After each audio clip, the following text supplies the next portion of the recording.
wabarakatuh. Selamat sore, bersama Mas Bung lagi di sini. Sudah lama kita nggak ngobrol-ngobrol mengenai jurnal-jurnal ya.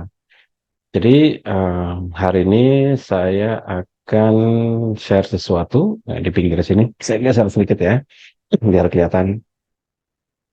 Oke, jadi di pinggir sini kita bahas singkat mengenai cancer dan glutathione.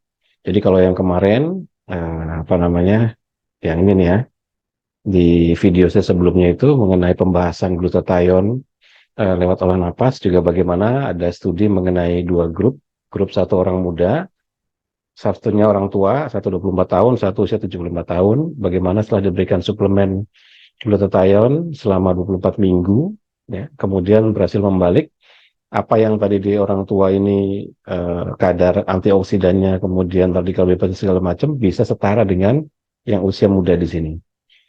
Nah, sekarang nih bahasanya mengenai CA dan glutathione dan mengapa ini penting. Saya gedein dulu gambarnya ya. Oke. Nah, di sini kelihatan ya. Oke, sebentar. Ya, ini bahasan yang lalu. Ini bahasan yang lalu. Nah, jadi riset mengenai cancer dan glutathione ini sangat banyak sekali. Lumayan banyak. Kita lihat di sini ya, hampir 30.000 hubungan antara cancer dan glutathione.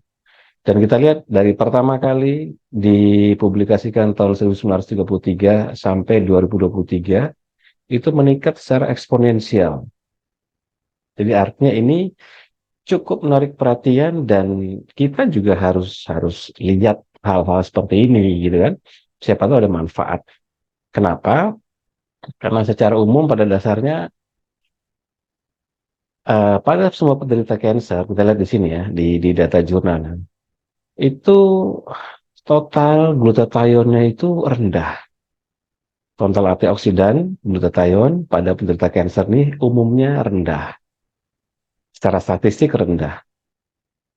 Nah, jadi dari sini kita bisa berkesimpulan bahwa memang ada keperluan atau kebutuhan dari kita untuk meningkatkan produksi antioksidan glutathione ini dengan cara apapun yang diyakini dan cara aman apapun yang diyakini. Ini terserah saja, bisa mungkin lewat suplemen jika memang dananya cukup dan sudah berkonsultasi dengan dokter gitu kan dan diizinkan, atau lewat makanan-makanan yang mengandung antioksidan tinggi gitu kan, atau mungkin cara-cara lain yang nanti kita bahas di sini. Ya, jadi secara umum total kadar glutathione di badan mereka yang kena CA itu adalah rendah. Kemudian apalagi kita lihat asosiasi terhadap penanda oksidasi stresnya. Jadi dari jurnal ini saya ringkas saja di sini ya. Nah, kelihatan di sini ya. Bagaimana level dari penanda oksidatif stres itu namanya MDA. Ini saya pernah bahas di beberapa video sebelumnya ya, yang berhubungan dengan cancer. Ada 5 seri video, silakan Anda tonton. Di situ terlihat bahwa kadar oksidatif stres pada penderita CA itu tinggi. Tingginya signifikan. Tinggi signifikan. Ya kan? Otomatis kalau kadar radikal bebasnya tinggi, ya, atau oksidatif stresnya tinggi, berarti dia secara signifikan juga akan depleted. Nah, ini menurunkan level dari antioksidan dan trace element. Ini kasusnya pada pasien-pasien kanker payudara. Ya. Nah, jadi ini kelihatan sekali korelasinya, ya kan?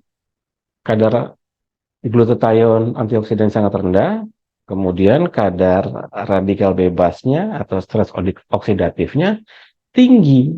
Ini kita belum bicara komorbid ya, seperti misalnya diabetesnya gitu kan. Otomatis diabetes ya jelas dia penyumbang kenaikan glukosa, berarti dia penyumbang inflamasi. Inflamasi naik, berarti stres oksidatifnya juga naik. Iya kan, radikal bebasnya ikut naik. Nah, seperti itu. Jadi otomatis akan lebih mengurangi secara signifikan jumlah antioksidan di badan. Jadi nggak ada proteksi di badan. Jelas sampai sini ya. Nah, jadi di sini lihat kesimpulannya. Ya kan, ketidakcukupan jumlah enzim antioksidan dan trace elemen di badan para penderita kanker. Nah, di sini menjadi faktor yang berkontribusi sangat penting sangat penting terhadap asosiasi stres oksidasi yang memicu kenaikan biomarker stres oksidasi. Nah, seperti itu. Jelas ya? Nah, ini juga sama pada studi kanker paru-paru. Jika kadar glutatanya rendah, maka ya memang something problem lah ada di situ. Kita lihat apa lagi? Nah, secara umum, tingginya kadar glutathione pada sel yang normal berkorelasi dengan imun sistem yang lebih baik, ya kan? Otot yang lebih baik, pembentukan otot yang lebih baik. Jadi artinya nggak gampang tergerus lah ototnya begitu. Kemudian otomatis akan meningkatkan toleransi dan recovery dari treatment cancer seperti kemoterapi atau radioterapi. Jadi sel cancer itu kan tidak melingkupi seluruh sel tubuh kita, ya kan? Hanya sebagian saja, misalnya kanker payudara, ya artinya isolate gitu kan, diisolasi hanya di area payudara saja. Nah, masih ada sel-sel sehat yang lainnya gitu kan? Logikanya kan pasti begitu. Masih ada sel-sel sehat yang lainnya. Maka sel-sel yang ini juga harus ditingkatkan kemampuan produksi glutathione-nya. Juga nanti termasuk sel yang CA, tapi sel CA ini ada anomali, nanti saya bahas di sini secara singkat anomalinya seperti apa. Ini kita bicara secara umum. Jadi jelas, yang pertama adalah kadar glutathione rendah, kemudian biomarker oxidative stress atau radikal bebasnya tinggi, gitu kan. Dan ini merata pada semua penelitian yang berhubungan dengan CA. Nah, sekarang baru kita lihat bagaimana uniknya sel CA terhadap produksi glutathione. Jadi terdapat studi mengenai kenaikan glutathione pada sel kanker. Nah, di sini lihat ajaib ya. Jadi glutathione pada sel kanker ini seringkali terdeteksi tinggi di area itu. Hebat tuh. Ya kan tadi kan sudah dibilang, sel kanker yang mengalami intervensi radioterapi dan kemoterapi, penyinaran gitu kan, itu dia rupanya bisa memproteksi diri dengan menghasilkan produksi glutathione yang lebih tinggi dibandingkan sel yang biasa, sehingga dia jadi lebih tahan terhadap kemoterapi atau radioterapi. Ini jadi hanya salah satu alasan saja, ya, salah satu sebab saja kenapa ada orang di radioterapi kemudian bandel. Wah, ya kan agak susah beresinnya karena si selnya itu memproduksi lebih banyak glutathione untuk dirinya sendiri sebagai proteksi dari kemoterapi atau radioterapi. Nah, ini yang disebut anomali sel yang dari sisi glutathione untuk sel kanker ini menarik, ya kan? Kalau sel sehat normalnya itu ketika ada apa namanya kenaikan prekursor dari glutathione, ini sudah saya jelaskan di video saya sebelumnya, maka dia secara otomatis akan meningkatkan produksi glutathione. Tapi sel kankernya agak beda. Sel kanker agak beda. Ketika sel kanker ini berusaha untuk dihajar dengan intervensi kemo atau radioterapi, maka dia berusaha untuk naikin kadar glutathione yang ada di dalam dirinya sendiri sehingga dia menjadi resisten, menjadi kebal, menjadi kuat dari kemo atau radioterapi. Sehingga kadang-kadang ya bisa jadi harus ditambah dosis atau apalah begitu. Ini dokter yang lebih ngerti. Tapi ini jurnalnya bilang begitu. Jadi artinya anomali selnya menarik itu tidak hanya sebatas bahwa dia berusaha untuk menggandakan diri, berusaha untuk apa namanya menggunakan oksigen minim gitu kan, tidak hanya sekedar itu saja atau dia rakus gula atau jenis itu, tapi juga dia ternyata bisa memproduksi glutathione lebih banyak untuk dirinya sendiri ketika dia mendapat intervensi pengobatan kemo atau radioterapi, intinya itu. Nah, sekarang bagaimana solusinya? Gitu kan? Nah, sebelum masuk ke solusinya, kita lihat dulu bagaimana fisiologi standar dari glutathione terjadi di badan. Jangan pusing dengan garis-garis panah-panah ini, saya nggak akan jelaskan karena ini panjang ke lebar. Intinya adalah pada bagian yang saya kasih warna merah itu. Jadi rupanya begini, ketika sebuah sel kemudian ditingkatkan kadar glutathione-nya, dinaikkan lewat suplemen atau apapun gitu ya, baik yang oral maupun intravena atau lewat suntik atau mungkin sebab lain gitu kan. Kemudian terus ditingkatkan sampai dia naik terus sampai memuncak, maka dia akan ada namanya feedback inhibition. Apa maksudnya? Jadi dia nanti lama-lama dia akan berhenti dan menurunkan produksi glutathione pada sel itu. Jadi dia akan shutdown. Sederhananya begitu. Nah, jadi artinya ketika dikasih terus-terusan, berharap setinggi-tingginya gitu kan, sehingga over gitu, nanti si sel itu dia akan mengeluarkan feedback inhibition untuk menghambat dan memperkecil produksi glutathione di situ. Jelas sama sini ya? Oke. Nah, ini ada studinya. Jadi studinya ketika dinaikkan terus-menerus selnya, ya, terus naik, kemudian dia turun. Nah, ketika sudah mencapai titik puncak, maka dia akan shutdown produksi glutathione pada sel itu, dan kemudian ya sudah menjadi lebih sedikit dari sebelumnya. Nah, sehingga akhirnya di sini kita bisa lihat bahwa sel-sel itu bisa melakukan sesuatu yang disebut dengan selectively modulated. Selektif, jadi terpilih. Jadi ketika dikasih suplemen, katakanlah begitu ya, atau sumber lain lah, sumber eksternal gitu kan, masuk ke badan, baik glutathione langsung maupun glutathione prekursor ya. Glutathione prekursor itu seperti glycine atau N-acetylcysteine ya. Ini pernah saya bahas di video saya sebelumnya. Terus dimasukkan terus, maka lama-lama dia jadi drop, turun, jadi drop. Nah, dari sini nanti kita bisa lihat yang disebut dengan selective modulation itu apa. Nah, jadi sebelah kiri ini yang bulat-bulat ini anggaplah glutathione prekursornya. Ada cysteine, ada glycine gitu kan. Nah, ketika kemudian dia masuk ke dalam tubuh, maka dia akan kita lihat pengaruh pada sel yang sehat. Pada sel yang sehat, tidak ada masalah. Prekursor masuk, gitu kan, lalu diterjemahkan dengan reaksi kimia biasa, kemudian dia menghasilkan produksi glutathione secara normal, dan dia meningkatkan produksi glutathione-nya. Ini secara alamiah, secara alamiah.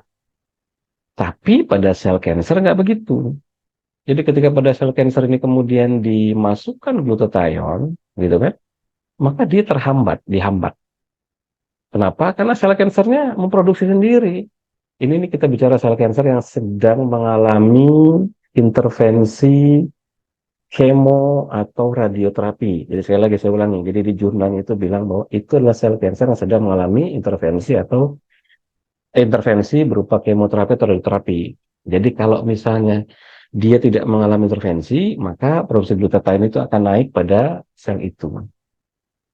Nah, baru kemudian dia akan turun. Kalau untuk sel kanker ya, dia turun produksi glutathione-nya. Jadi walaupun ditambah. Kenapa? Karena pada satu titik tadi ada selective modulation. Jadi ketika dikasih terus-menerus, ya kan, dikasih terus-menerus, kemudian produksi dari glutathione di dalam sel itu mencapai titik jenuh, katakanlah begitu ya, titik puncak, resisten istilahnya, baru nanti kemudian dia akan diturunkan. Turun, turun, turun, turun, turun, turun, tes. Nah, ketika turun baru nanti sel kansernya menjadi mudah untuk dihandle oleh kemoterapi atau radioterapi. Ini maksudnya begitu. Jadi ini perbandingannya seperti itu. Ya, jadi jelas ya. Nah, maka pada salah satu referensi jurnal itu dikatakan, ya, sederhananya ya, kita singkat saja, penggunaan glutathione yang ditingkatkan terus-menerus pada saat kemoterapi, jadi kita bicara sel cancer yang sedang mengalami kemoterapi atau radioterapi, ini cukup menjanjikan sebagai complementary treatment untuk meningkatkan outcome dan menurunkan side effect dari terapi. Ya, side effect terapi itu biasanya rambutnya menjadi semakin rontok gitu kan. Bisa aja kulitnya kering, bibirnya pecah-pecah seperti sariawan atau diare dan sejenis itu. Macam-macam. Jadi artinya jurnalnya bilang bahwa tidak ada salahnya. Intinya begitu. Naikkan saja produksi glutathione karena dia ada selectively modulation tadi, sehingga walaupun sel CA berusaha untuk naik, meningkatkan dirinya sendiri, meningkatkan glutathione pada dirinya sendiri akibat dari apa namanya serangan kemoterapi dan radioterapi, lalu tiba-tiba masuklah glutathione baru yang berusaha untuk naikkan, maka dia jadi lebih cepat shutdown.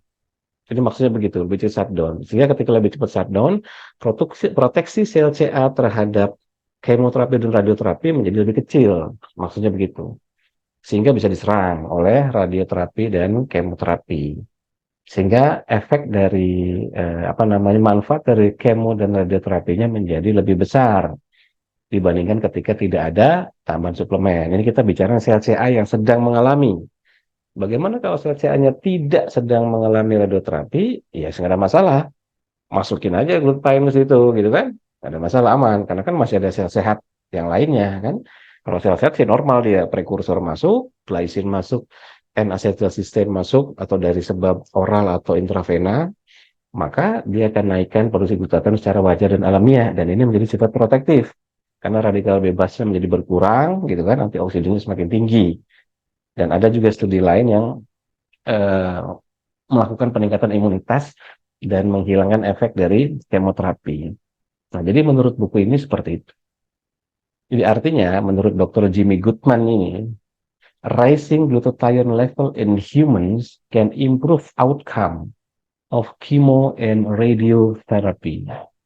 Nah, jadi meningkatkan level glutathione pada manusia can improve outcome.